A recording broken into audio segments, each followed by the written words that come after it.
Sí, estaba grabando. Ahora sí, va a hacer la presentación de nuevo. ¿Sí? Entonces, gente, bienvenidos a la segunda charla de la Escuela de Verano con motivo del aniversario de análisis de Fourier. En esta segunda charla nos va a presentar el profesor Rafael Benguria, del Instituto de Física, de aquí de UC, y nos va acerca de si se puede escuchar la forma de un tambor. El profesor está online, la sala es de modo híbrido, entonces hay micrófonos entre todas las salas y el profesor los puede escuchar. Y también ustedes pueden hacer preguntas y el profe lo escucha sin ningún problema, hablando como este más o menos de altura de la voz, ¿sí? Entonces, un aplauso para el profesor. Ya, Maquenu, muchas gracias, Ignacio. Gracias a todos ustedes del Siam Chapter de la PUC. Gracias a Carlos también, a Carlos Signón. Súper entretenido que exista esta primera escuela de verano y supongo que será la primera de millones de más. Y mi charla es más o menos general. Voy a partir con algunas fórmulas y qué sé yo. No voy a hacer demasiadas fórmulas en mi charla por si acá, para no molestar demasiado. Y esto en honor, o sea, la razón que estamos celebrando es que el año pasado, en realidad era en el 2022, se cumplieron 200 años de la publicación del libro súper famoso de Fourier sobre la teoría analítica del calor, donde introdujo la transformada de Fourier. La serie de Fourier fueron introducidas antes por Bernoulli, pero la transformada de Fourier apareció por primera vez impresa y hecha en el libro de la teoría analítica del calor de Fourier. Así que es súper apropiado que estemos celebrando en esta escuela, celebrando los 200 años de Fourier. Ya, y también quería esta charla un poco en homenaje a mi profesor de postdoctorado, que inventó el nombre de, se puede escuchar la forma de un tambor, Can One Hear the Shape of a Drum. Y lamentablemente, bueno, lamentablemente falleció relativamente temprano y podría, si no, haberlo invitado hace algún tiempo a Chile. Y en esa foto está Mark Katz a la izquierda, al lado de otro famoso, de un ex compañero de él, que es súper, súper famoso, que se llama Stanley Ulam, que estudiaron en el mismo lugar, ya les voy a contar después. Entonces, ahora voy a empezar con un poquito de ecuaciones. Y voy a empezar con lo que se llama la función teta de Riemann y el análisis de Fourier. Y esto es la parte del homenaje a Fourier. Debería haber presentado dos cosas de Fourier, pero después les voy a contar la que no les voy a presentar, por lo menos se la voy a presentar con palabras. Ya, y muchos de ustedes, o sea, los que hicieron métodos conmigo, pero a lo mejor en otros cursos, tuvieron que estudiar la función teta de Riemann, que está definida en la ecuación 1 ahí. Y la función teta de Riemann es esa suma infinita, n igual menos infinito hasta infinito, de L a menos pi n cuadrado x, en que x es positivo. Bueno, uno puede hacer la extensión analítica después a todo el plano complejo, así que el teta es una función de variable compleja al final, pero desde el punto de vista de esta charla, el x es estrictamente positivo, la serie converge cuando x es positivo, etc. Y lo encachado es que esta función teta de Riemann satisface la relación 2, que es lo que se llama una relación de modularidad, que relaciona los valores, el comportamiento de la función teta de Riemann para valores chicos con los valores grandes. Se fijan, en el lado izquierdo aparece teta de x y en el lado derecho aparece teta de 1 sobre x. En 1, cuando x tiende a infinito, hay un solo término que sobrevive, que es el término con n igual 0. Todos los demás términos, como son exponenciales negativas, mueren. Entonces, teta de 0 es, obviamente, de la ecuación 1, teta de 0 vale 1. Perdón, teta de infinito vale 1. Entonces, pero cuando x es 0, el teta de 0 es una suma de puro 1. 1, 1 a 1, 1. O sea, obviamente diverge. Y la pregunta es, ¿cómo diverge? Y si ustedes tienen esta relación 2, obviamente se puede decir al tiro cómo diverge, porque cuando x tiende a 0, 1 partido por x tiende a infinito, teta de infinito es 1, así que teta de x para x chiquitito va como 1 sobre raíz de x. Qué impensable, o sea, si ustedes le presentan la definición de la función teta de Riemann arriba, y le dicen cómo se comporta teta de x para x chiquitito, es impensable que de ahí uno pueda decir que se comporta como 1 sobre raíz de x. Y yo les voy a enseñar cómo se hace. Y esto es una consecuencia inmediata de la transformada de Fourier. ¿ya? Y apareció esta relación de unimodularidad, apareció publicada en el artículo clásico de Riemann de 1859, donde Riemann propone su famosa conjetura, la hipótesis de Riemann, que si la resuelven ustedes, pueden conseguir $1.000.000 de premio, eh, eh, que es uno de los premios a los problemas abiertos más importantes de matemáticas. Ya, bacano. Entonces, y hay muchas funciones en matemáticas que satisfacen relaciones de modularidad. Quizás la más simple es la función gamma de x, que es la generación del n factorial. También satisface una relación de unimodularidad. Y, por supuesto, la función z de Riemann, la sumatoria de 1 partido por n elevado a z, como función de z, cuando sumamos entre n igual a 1 e infinito, también satisface esta relación de una unimodularidad. Y uno puede de ahí deducir un montón de propiedades de la función z de Riemann y tratar de resolver la hipótesis de Riemann.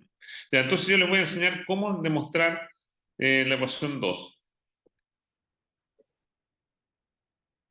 Ya.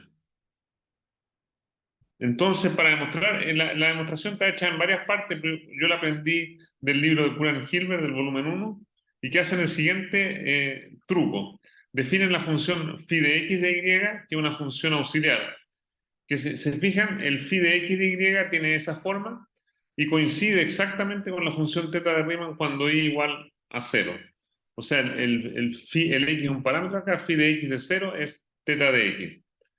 ¿Ya? Entonces, y lo otro que se puede observar de inmediato de la ecuación 1 es que la función phi de x de y como función de y es periódica de periodo 1. O sea, si el y lo aumentan en una unidad, cambian el índice de suma y se repiten. Así que phi de x de y más 1 es lo mismo que phi de x de y, o phi de x de y más 2 es lo mismo que f de x de y. Así que la función f de x de y por construcción es una función periódica de periodo 1. Entonces está hecha para, está llamada, está pensada, o sea, no está hecha, pero está llamando a que usemos la serie de Fourier. Entonces lo que podemos hacer es expandir el phi de x y en serie de Fourier, como nos enseñaron cuando chicos, y la escribimos de esa manera. Y C de K son los coeficientes de Fourier, y los coeficientes de Fourier, esta es una base de las funciones periódicas de periodo 1. Entonces el C de K lo calculamos como la proyección del phi de x y en esta base. Y esa proyección es justamente lo que está escrito en la ecuación 3. O sea, los coeficientes de Fourier están dados por esto que es lo que aprendimos como coeficientes de Fourier. Magano. Entonces, si uno tiene eso, el C de K lo podemos calcular y ahora reemplazamos el phi de x y que está dado por la expresión 1, lo reemplazamos acá en esta integral y al reemplazarlo tenemos esta suma de acá.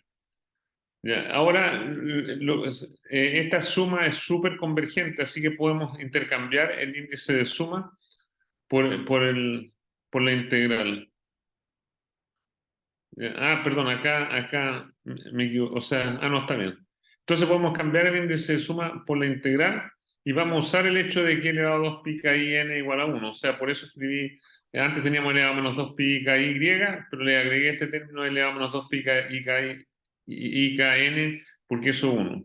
Entonces ahora, haciendo esa pequeña acotación, obviamente acá, cuando podemos, si intercambiamos la suma por la integral, que es lo que está hecho acá, tenemos esta expresión de ahí, y entonces para cada n fijo, o sea, nos vamos a preocupar de qué es lo que pasa con la integral, y para cada n fijo podemos hacer un cambio de variable. En vez de usar la variable y para integrarlo, podemos usar n más y. Y entonces los límites de integración no van a ser 0 y 1 en la nueva variable, sino que van a ser n y n más 1. Sumatoria de n igual menos infinito hasta infinito, de n hasta n más 1, de elevado a menos pi por la nueva variable, etc. Pero si pensamos en eso, lo que estamos haciendo realmente es una integral entre menos infinito hasta infinito, ¿no es cierto? Entonces, fácilmente se llega a que c sub k es la integral entre menos infinito e infinito de esta cosa. El i acá era, el i es la raíz de menos 1, que se me confundió con el t. Entonces, eso es lo que tenemos que calcular para los coeficientes de Fourier. Y una de las cosas más fantásticas de la transformada de Fourier, que lo demostró Fourier mismo, es que la transformada de Fourier transforma gaussianas en gaussianas, gaussianas gorditas en gaussianas flaquitas, etc. Pero las gaussianas son dejadas literalmente invariantes por la transformada de Fourier. Entonces, y además, esta integral es súper conocida, la podemos hacer por el método réplica de Euler, y la integral entre menos infinito e infinito de L menos x cuadrado es la raíz de pi partido por a. Entonces, si reemplazamos todo lo que acabamos de aprender acá, el c sub k va a ser 1 partido por raíz de k por L menos pi k cuadrado x. Pero ahora usamos el hecho de que θ de x es phi de x0, y entonces finalmente el θ de x va a ser esta suma de los C sub K, aquí debería haber dicho C sub K, hay un error de tipeo, y reemplazando el C sub K nos da esto, y esto es precisamente θ de 1 sobre K. Acá usamos el hecho de que la transformada de Fourier de una gaussiana es una gaussiana en que el ancho de la gaussiana cambia por 1 sobre x. Esa es la única diferencia. X va a 1 sobre x. Y eso es lo que hace surgir el θ de 1 sobre x. Y así entonces tenemos la relación de modularidad. Y como les dije, esto es un método que es bastante estándar. La generalización de este método se llama la fórmula de suma de Poisson. También está en el libro de Puran-Hilbert. Vemos de acá que el límite de θx cuando x tiende a 0, el límite de raíz de x por θx igual a 1, que es lo que les dije anteriormente.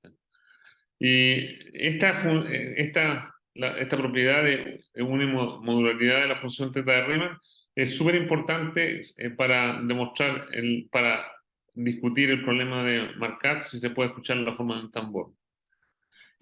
Hace varios años, hace 10 años prácticamente, junto a un ex estudiante de doctorado mío, Helmut Linde, y un estudiante de magíster, Benjamin Leve, escribimos un artículo de revisión súper largo que se llama Supermetric Inequalities for Eigenvalues of the Laplacian on the Schrödinger Operator.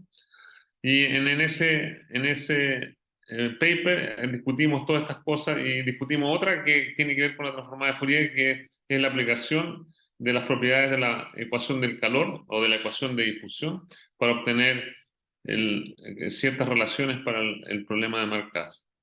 Ya, bacano. Entonces, esta es la parte más de fórmulas que iba a escribir y es un homenaje a Fourier.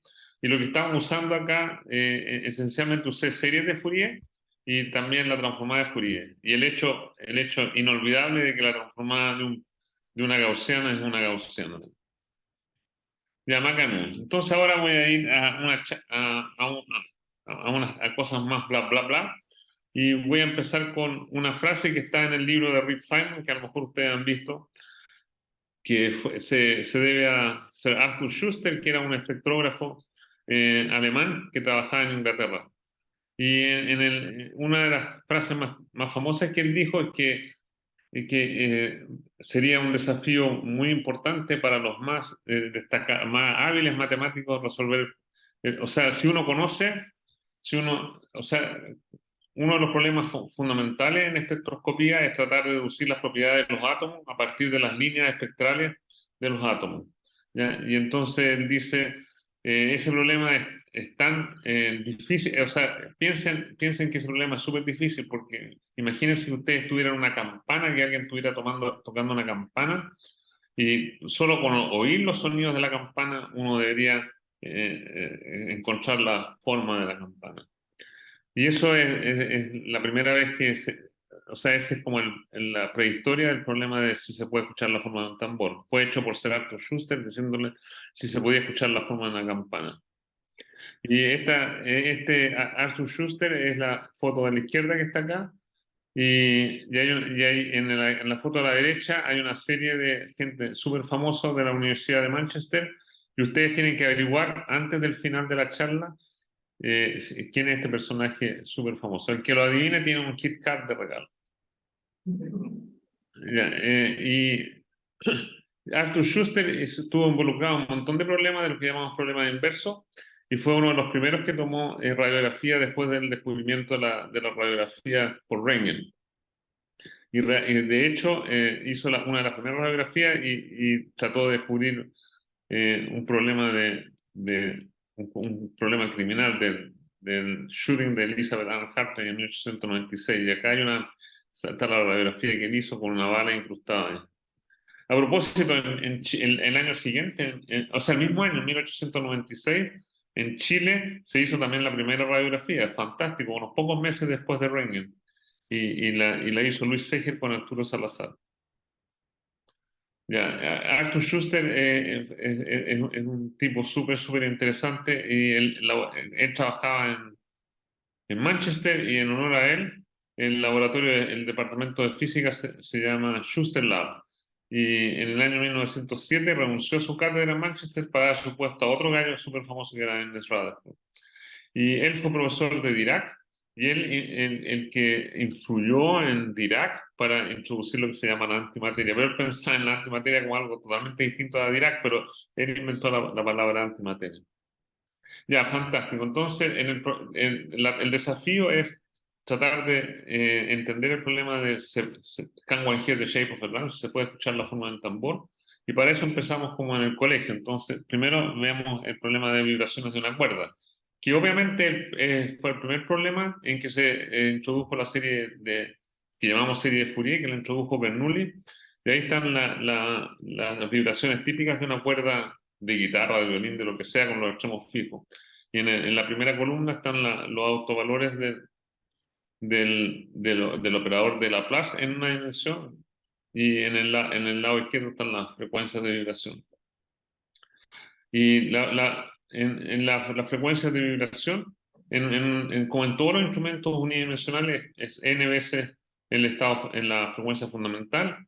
Por eso es que siempre les digo en métodos que hay armonía. El hecho de que n sub n sea n por n sub 1 explica todas las relaciones armónicas. Así que todos los instrumentos unidimensionales, como violines, guitarra y esencialmente todos los de cuerda y de viento, incluso el piano, que está hecho de varios unidimensionales, suena tan armónico. Mientras que si uno toca un tambor o esta mesa, los sonidos no son armónicos, son interesantes igual, pero no son armónicos. Y entonces para la frecuencia de vibración, la única característica geométrica de la cuerda es el L, y si uno sabe en un sub 1, basta saber la primera frecuencia propia para saber toda la geometría de la cuerda, que es el L. Así que en una dimensión es bueno, la geometría es demasiado elemental y es súper fome. Ya, Macanudo. Y en dos dimensiones o en más, uno para resolver la ecuación de onda, uno hace el método de separación, el típico método de separación de variables, y uno encuentra en la ecuación para los autovalores del Laplaciano, y a partir de conocimiento de los autovalores del Laplaciano, de estos lambda sub n, uno tiene el desafío de tratar de encontrar la forma. O sea, estos son los autovalores del Laplaciano para un dominio omega, digamos con condiciones de borde de Dirichlet en el borde, y a partir de los lambda n, la pregunta que uno se hace es, ¿se podrá determinar omega entero, la forma? O sea, si uno conoce todos los lambda n, la pregunta es, ¿se podrá determinar omega? Y eso vamos a verlo en lo que sigue. Bueno, hay muchos ejemplos de membrana o de tambores exactamente solubles. Y el más en dos dimensiones, y el más básico de todo, uno lo hace en método, uno tiene una membrana rectangular de lados A y B, y con condiciones de borde le pega, lo hace vibrar, y entonces encuentra los autovalores del Laplaciano, las frecuencias propias, y los autovalores del Laplaciano están caracterizados por estos dos números cuánticos, el n y el m. El n va desde 1 hasta infinito, el m va desde 1 hasta infinito, y la geometría está acá metida en el A y B. Y las frecuencias propias son las raíces de estos mismos. Y entonces, eso, vamos a hacer cálculos relacionados con esto en un minuto más. Y también uno puede hacer una membrana circular, y también en el método aprendimos que los autovalores del Laplaciano son exactamente solubles, y uno los puede calcular en términos de los ceros positivos. El lambda kn es el késimo cero positivo de la función de veces de orden n. Y estos se conocen numéricamente. Y la geometría, en el caso del disco, la única geometría es el radio. Y eso lo vamos a usar para calcular cosas en un segundo más.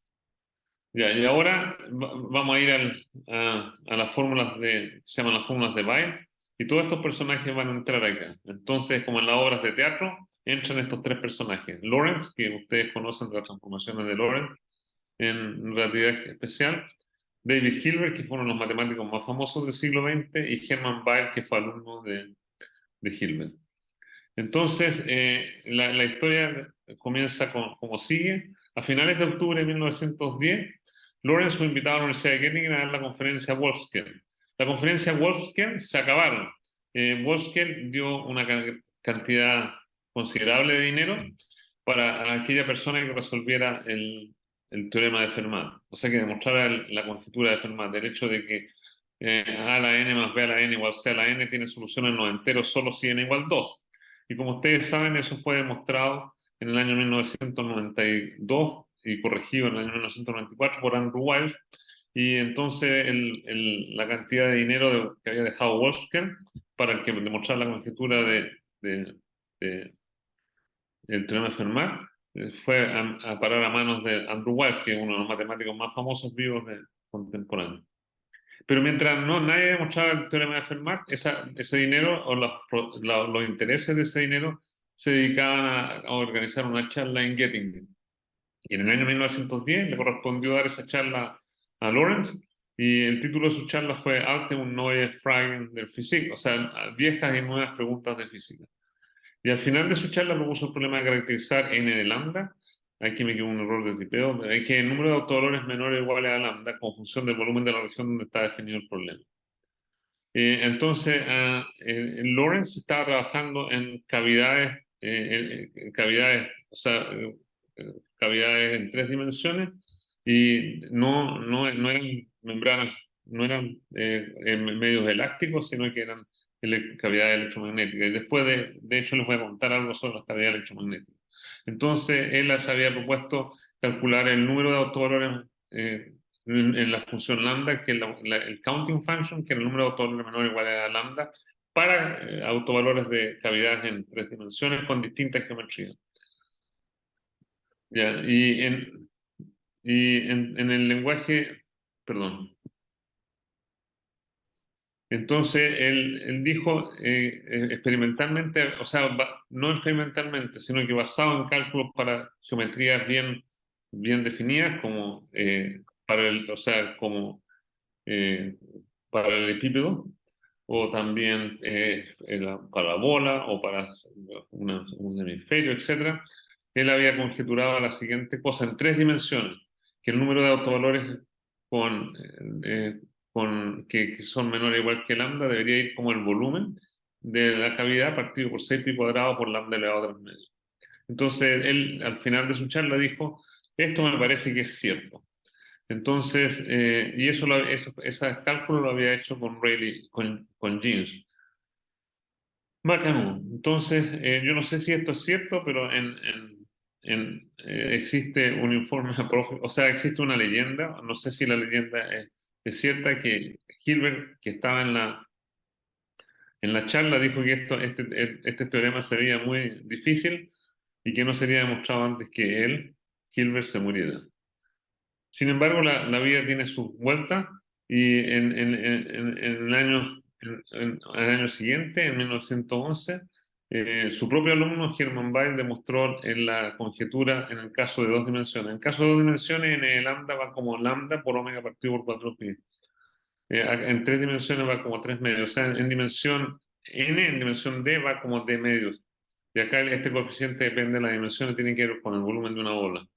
Así que, de hecho, Hermann Weyl, que está acá que es una fotografía de esa época, demostró la conjetura de Lorentz, y demostró que el límite cuando lambda tiende a infinito de n de lambda partido por lambda es justo omega sobre 4 pi. Ya. En el año 1966, Mark Katz, que fue mi mentor de postdoctorado, escribió un artículo súper conocido en honor a George Uhlenbeck, que cumplía 65 años. George Uhlenbeck es súper famoso en física porque es el que descubrió el spin del electrón. Y Mark Katz era súper amigo, y de hecho eran colegas en la Universidad de Rockefeller, y le dedicó este paper a él, que se llama Can We Hear the Shape of the Drum, que fue publicado en American Mathematical Monthly de la Mathematical Association of America en 1966 y obtuvo muchos premios. De hecho, hay una película, no, en esa época no había video, pero hay una película de Mark Katz exponiendo este problema, y que se puede conseguir, está en la red. Y esta es la carátula del libro, del paper Can We Hear the Shape of the Ram. Y como yo era su alumno, me dedicó a eso, así que estoy orgulloso de eso. Rafael Benguria, Fellow Raman, firmado por Mark Katz.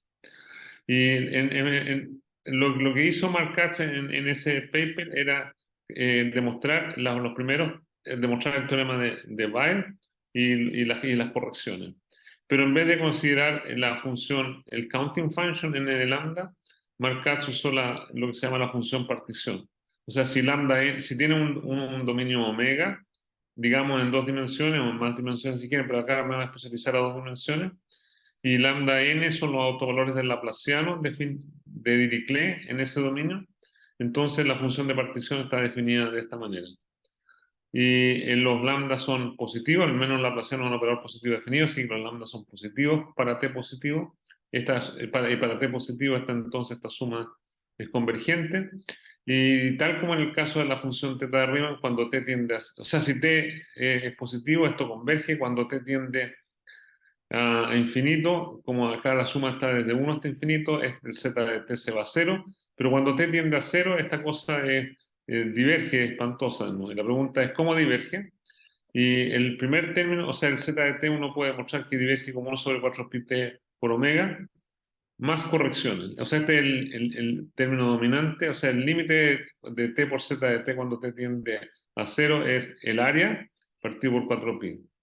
Entonces, se fijan, si uno conoce los autovalores del laplaciano lambda n, conoce z de t, y si conoce z de t y toma el límite de t por z de t cuando t tiende a 0, les da justo esto en 2 dimensiones, les da justo el área.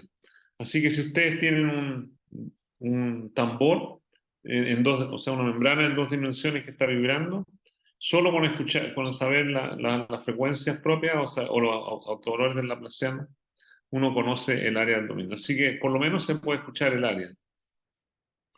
Eh, entonces, voy a aplicar la condición, lo que aprendimos de la función θ de Riemann para calcular como ejemplo la función de partición z de t para el dominio rectangular. Entonces, recordemos que la función θ de Riemann está dada por esta expresión de acá, y recordemos que como demostramos usando las herramientas de Fourier, el θ de x es 1 sobre raíz de x por θ de 1 sobre x. Ya, bacano. Entonces estamos listos para encontrar la función z de t para una membrana rectangular. Entonces, los autovalores del laplaciano a una membrana rectangular, nosotros sabemos cuánto valían. Están dados por una expresión por esta. Los lambda nm son pi cuadrado n partido por a cuadrado más m partido por b al cuadrado. Y como tenemos este n cuadrado y este m cuadrado, estamos sumando desde 1 hasta n en la función de partición, podemos relacionarlo con la función θ de Riemann. Y eso es lo que vamos a hacer ahora. Entonces, el z de t, que era la suma de los autovalores, como en la exponencial tenemos la exponencial de n cuadrado más m cuadrado, eso se pueden separar en dos. La función, los n cuadrados, se puede usar la simetría de todo el asunto, y no es difícil encontrar que el z de t está dado por un cuarto de θ de pi de t partido por a cuadrado menos 1, por θ de pi de t partido por b cuadrado menos 1, en que a y b son los lados del rectángulo. Entonces, nosotros sabemos el comportamiento de la función θ de Riemann para t chico, para pequeñas temperaturas, basado en lo que aprendimos de la función θ de Riemann, y uno puede expandir el θ para t chico. Y los primeros 3 términos acá, nosotros sabemos que la función θ de Riemann diverge cuando t tiende a 0, y entonces uno hace todos esos cálculos y tiene 3 términos, puede calcular fácilmente 3 términos, que son AB partido por T, A más B partido por raíz de T y un cuarto. El área del rectángulo es justo AB, así que el primer término es el término de Weyl, que sería A partido por 4 pi T. A más B es el medio perímetro, es L medio, así que el segundo término para el membrana rectangular es L partido por 8 raíz de pi T, y el último término es un cuarto.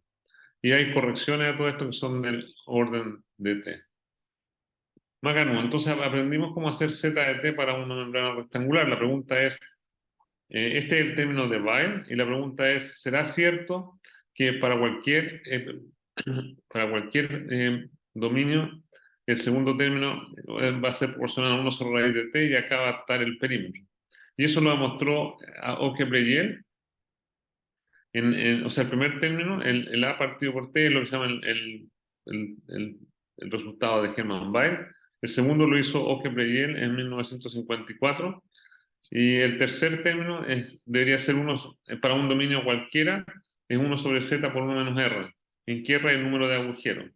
Ahora, eso no es lo que acabamos de encontrar para el rectángulo. Para el rectángulo, el tercer término es un cuarto, pero el teorema de Marquardt solo funciona para dominios suaves, o sea, en que el dominio, el borde del dominio es suave, y no funciona para dominios con esquina. Y de hecho, la corrección al resultado de Marquardt o dominios con esquina lo hicieron dos matemáticos súper famosos, que es Henry McKean y Isador Singer, y ellos demostraron que cuando uno tenía esquina, uno podía calcular el tercer término viendo los ángulos de la esquina, que en el caso del rectángulo es un cuarto. Así que hay tres cosas que uno, de acuerdo a la fórmula que demostró Markatz en el artículo que le acabo de mostrar la carátula, él demostró que para un dominio cualquiera, suave, uno puede encontrar el área, el perímetro y el número de agujeros. Y si uno conoce el perímetro y el área, puede saber si es circular o no, usando la desigualdad isopermétrica clásica. Así que solo oyendo las vibraciones de un tambor, uno puede saber si el tambor es circular o no es circular, lo cual es súper entretenido. Pero la pregunta es, ¿se podrá determinar exactamente la forma de omega? ¿Qué creen ustedes? Entonces, el Markatz en su paper dijo, propuso ese problema. ¿Se podrá escuchar la forma de un tambor exacta, o sea, la geometría exacta? Y él dijo, si yo tuviera que apostar algo muy valioso, yo diría que la respuesta es no. ¿Ya? A propósito, quería hacer propaganda, o sea, nosotros demostramos que para membranas rectangulares se tenía este resultado. ¿Ya? Entonces uno puede resolver exactamente un montón de geometría en dos dimensiones que son exactamente solubles, para los cuales podemos calcular los lambda, en particular para, para el disco, para sectores circulares, y para triángulos equiláteros, etc. Entonces uno puede repetir este cálculo que acabamos de hacer usando la fórmula teta de Riemann para un montón de otras geometrías. Y eso lo hizo una alumna de un compañero mío de doctorado, que es Mark Casho, que ha estado en la Universidad Católica visitando muchas veces, y tuvo una alumna de doctorado, que es Kimberly Magé, que está acá, y ella en su tesis de doctorado en la Universidad de Columbia encontró expresiones similares para z omega t para varias geometrías exactamente solubles, entre otras el disco, etc.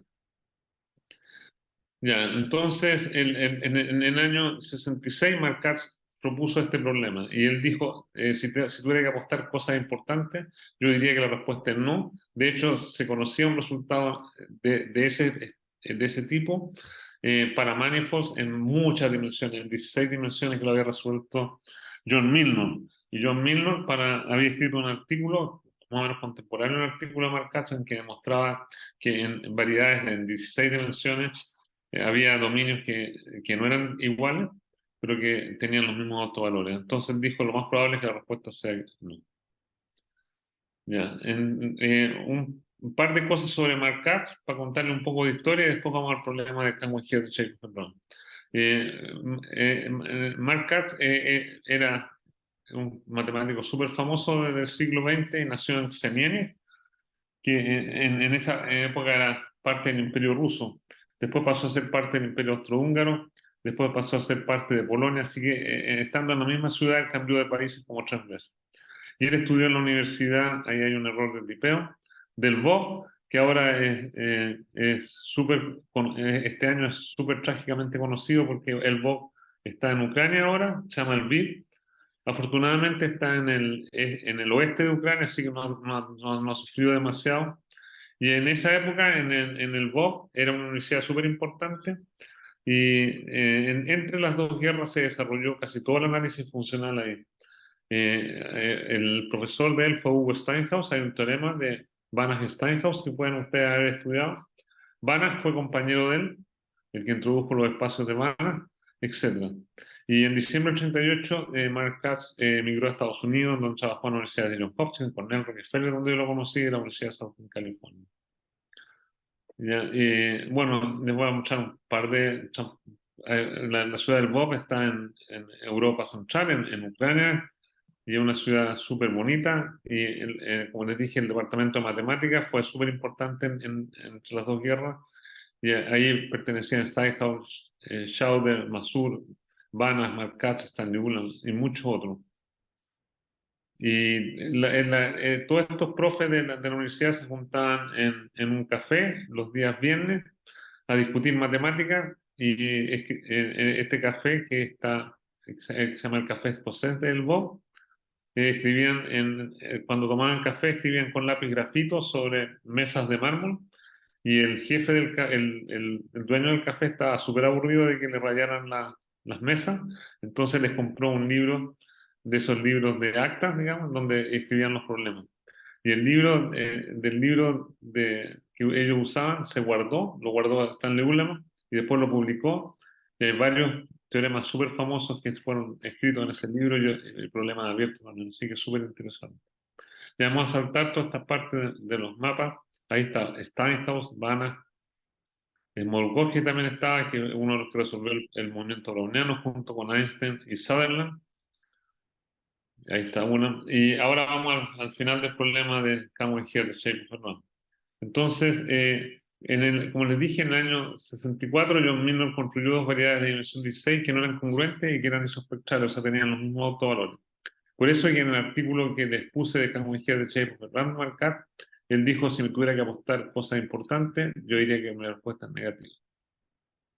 El primer paso hacia la solución del problema lo hizo Tsunada, que es un matemático japonés súper famoso, y usando teoría de grupo, en el año 85 transformó el problema de autovalor eh, en un problema geométrico, y usando los resultados de Tsunada, en el año 1992, Caroline Gordon, David Webb y Scott Wolper construyeron dos tambores que no eran congruentes y que tenían las mismas frecuencias propias y su demostración está basada en la conclusión de Tsunada. A propósito, en el año 2016 celebramos los 50 años en la Universidad Católica, hicimos una conferencia junto con Carlos Singlón y Hannes van den Bosch y otra gente, hicimos una conferencia para celebrar los 50 años del paper de Mark Katz y una de las invitadas especiales fue Caroline Gordon y David Webb. De allí Caroline Gordon y David Webb demostraron que existían dominios que tenían los mismos autovalores y distintas formas. Yo no les voy a hablar de los grafos de Tsunada, pero Tsunada transformó el problema en un problema de grafos, y estos son los dos grafos de Tsunada que estaban hechos de 7 intervalos, 1, 2, 3, 4, 5, 6 intervalos, y siete vértices, y que desde el punto de vista que están asociados al problema en teoría de grupos. Y ahí están David Webb y Caroline Gordon hace como 30 años, o sea, cuando vinieron acá no estaban tan jovencitos como en esa época, mostrando en lo que entonces eran sus dominios espectrales, ya, este y este. Y después redujeron, esto eran medios complicados, estaban hechos de lo que se llama la cruz suiza, pero después tomaron esta forma que están en la polera de ellos, ¿ya? Que se llaman Hickey Hawk, que parecen pajaritos.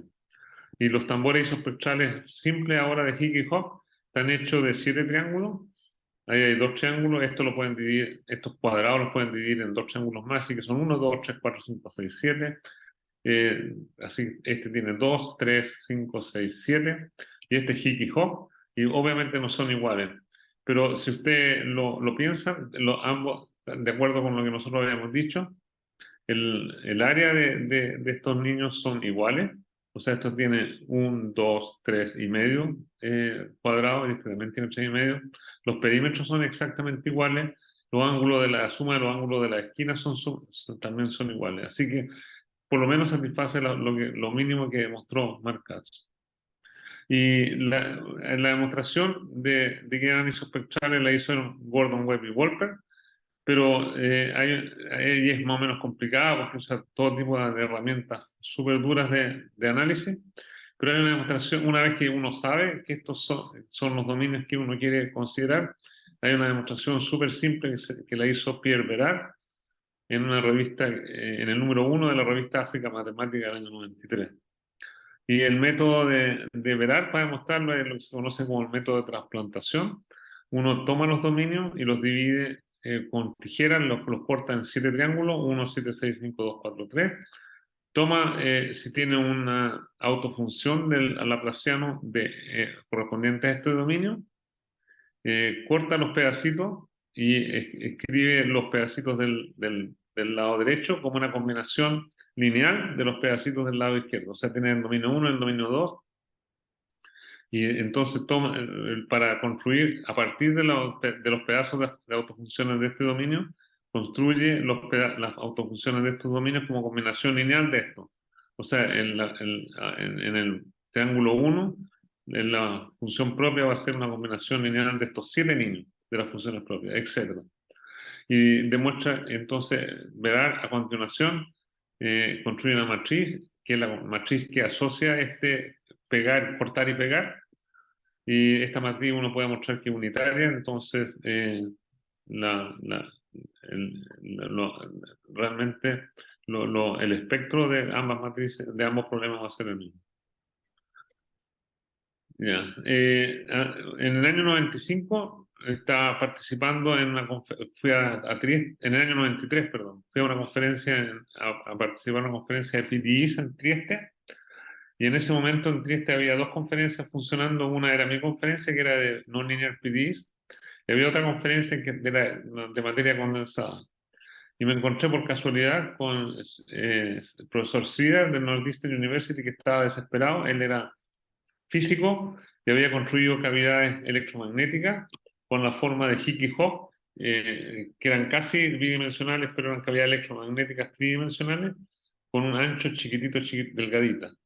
Entonces, con cavidades electromagnéticas es re fácil calcular los autovalores de la cavidad. Uno le inyecta una señal electromagnética, y cuando la señal es absorbida, quiere decir que está justo en un autovalor, una autofrecuencia de la actividad de la cavidad resonante. Y poniéndole nodos arriba, imancitos, o sea, incorporando, como cuando uno tiene una membrana vibrante, le pone el dedo encima y va a haber un corrimiento de la frecuencia, y con el corrimiento de la frecuencia uno puede calcular las autofunciones. Entonces él pudo calcular experimentalmente las primeras 25 frecuencias propias de ambos dominios y los primeros 25 funciones propias de ambos dominios, y fue la primera vez que se calcularon. Y lo quiso publicar en una revista de matemáticas, y los matemáticos le dijeron, no way, o sea, nosotros sabemos que son isospectrales, ¿qué nos interesa saber las frecuencias propias?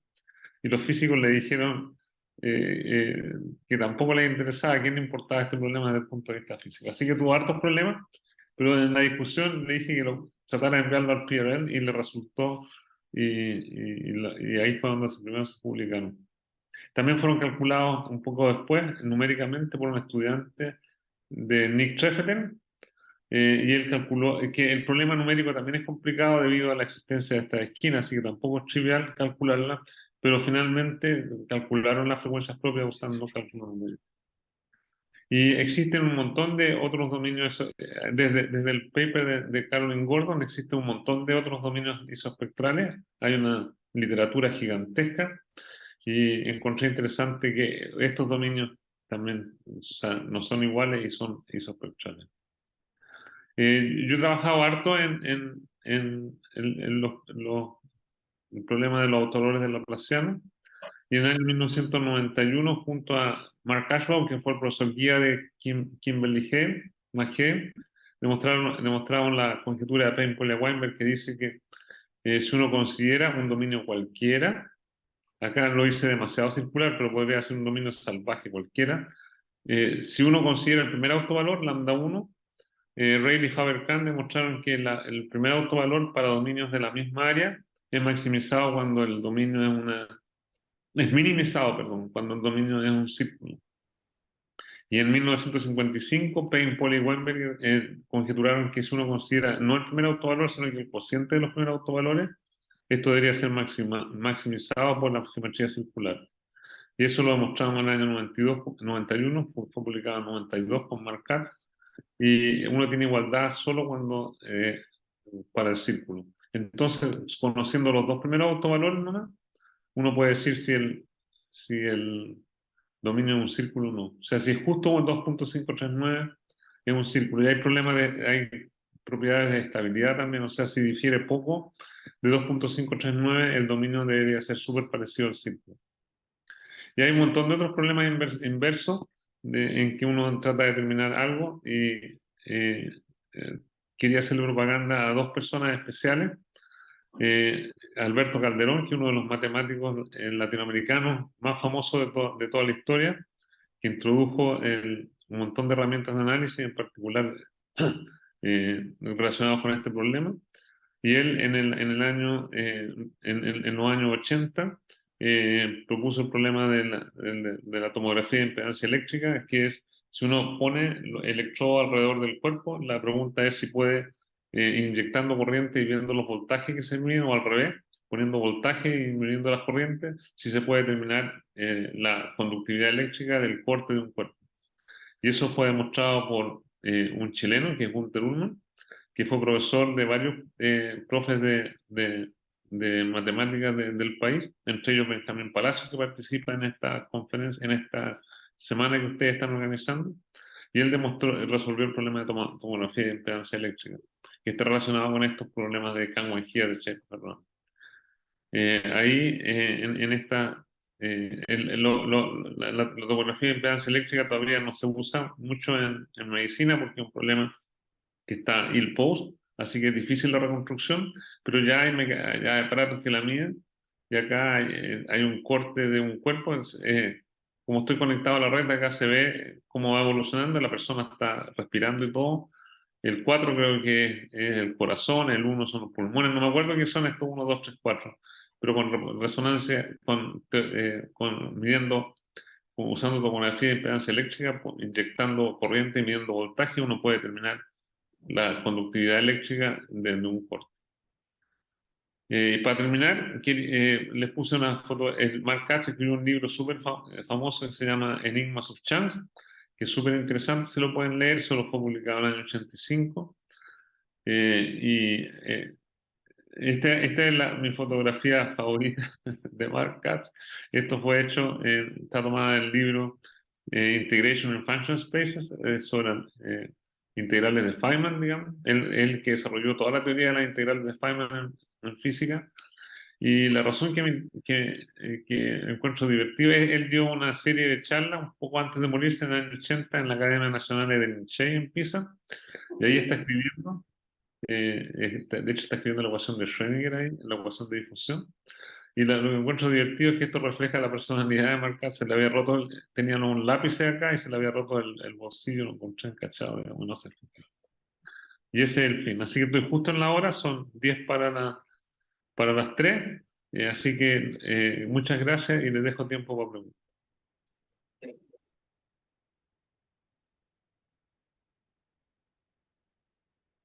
Muchas gracias, profesor, por la presentación. No sé si alguien tiene alguna pregunta para el profesor Manuel.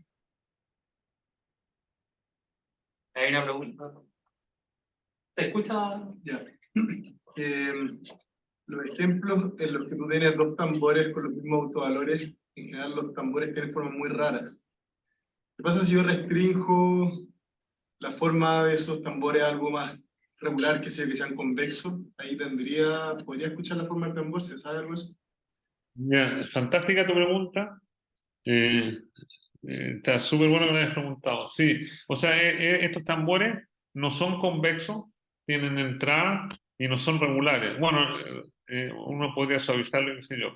Pero hay un montón de gente que trabajaba en estos problemas, en particular Steve Selvich, que lamentablemente falleció el año pasado. Y Steve Selig demostró que si uno se restringía a dominios convexos, hay unicidad, o sea, hay un solo, o sea, no hay dominios isospectrales convexos de distintas formas. Así que tu pregunta es súper valiosa si hay dominios convexos, o sea, no sé si la regularidad importa tanto, pero que sean gorditos, digamos, hay unicidad. Eso fue demostrado por Steve Selig hace unos 10, 15 años atrás. Buenísimo, gracias. ¿Alguien más tiene una otra pregunta?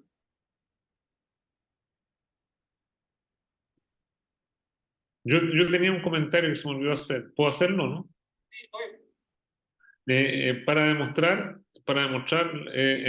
o sea, una herramienta fundamental para demostrar el comportamiento asintótico de la función de partición z de t cuando t tiende a 0, para marcar es usar la ecuación de difusión.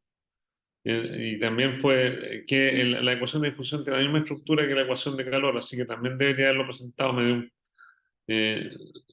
No quise fregarlos más con tanta fórmula, pero si uno estudia las soluciones para tiempos pequeños, o sea, en vez de tomar la temperatura, el T sería tiempo, entonces uno resuelve la ecuación de difusión para tiempos pequeños en un dominio omega, uno puede encontrar, ese fue el método que usó Mark Katz para encontrar los 3 primeros términos. Así que no solo Fourier es relevante desde el punto de vista de la función teta de Riemann que yo les presenté ahora, sino que también es súper importante entender el comportamiento de la ecuación de difusión, de la ecuación de calor para tiempos pequeños. Y con esa fue la herramienta fundamental, si ustedes leen el paper de Mark Katz, o también el artículo de revisión que hicimos con Helmut Linde y Benjamin Leve, ahí está hecho con harto detalle la demostración de Mark Katz usando la ecuación de difusión.